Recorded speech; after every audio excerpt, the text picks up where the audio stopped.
एक छोटी सी गांव में जहां सूरज की पहली किरणें खेतों पर बिखरती थीं और हवा में मिट्टी की खुशबू थी, अर्जुन नाम का एक लड़का रहता था। उसका परिवार साधारण था। पिता एक मेहनती किसान और माँ घर की देखभाल करती थीं। हालांकि उनके पास बहुत धन नहीं था, लेकिन उनके दिल में एक ही सपना था, अर्जुन को पढ़ाना और उसे एक सफल इंसान बनाना।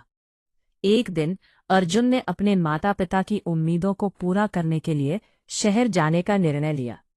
शहर की चकाचौंध ने उसे अपनी ओर खींच लिया।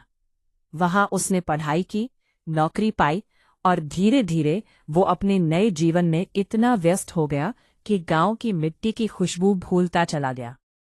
माँ हर हफ्ते उसे फोन करती, लेकिन अर्जुन हमेशा मांग रहता और अक्सर कहता, माँ अभी काम में हूँ, बाद में बात करता हूँ। एक दिन अर्जुन को अपनी माँ द्वारा लिखी गई एक चिट्ठी मिली। उसमें लिखा था, बेटा तू बहुत बड़ा आदमी बन गया है, यह सोचकर खुशी होती है। बस कभी कभी तेरी आवाज सुनने का मन करता है। जब समय मिले घर आ जाना। अर्जुन ने सोचा कि वो अगले महीने गांव जा सकेगा, लेकिन काम की बाढ़ ने उसे फिर से रोक दिया। समय बीतता गया और एक दिन अर्जुन के फोन पर गांव से एक संदेश आया। खबर सुनकर उसके पैरों तले जमीन खिसक गई। उसकी माँ अब इस दुनिया में नहीं थी। उसे लगा जैसे उसका दिल एक पल के लिए थम गया। वो तुरंत गांव की ओर भागा, जहां उसकी माँ का कमरा वैसा ही था जैसे उसने छोड़ा था। अर्जुन ने माँ की अलमारी में एक और चिट्ठी पाई। उसमें लिखा था, बेटा अगर तू ये चिट्ठी पढ़ रहा है तो शायद मैं तेरे पास नहीं हूं। मुझे तुझसे कोई शिकायत नहीं है। हर माँ की तरह मुझे भी अपने बेटे पर गर्व है।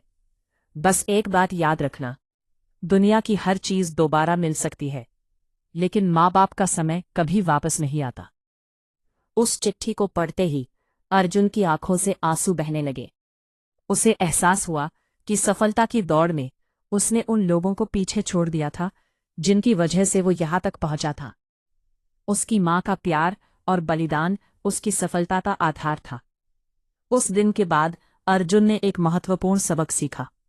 जिंदगी में काम जरूरी है, लेकिन अपने लोगों के लिए समय निकालना उससे भी ज्यादा जरूरी है, क्योंकि जब अपने चले जाते हैं तब पछतावे के अलावा कुछ नहीं बचता।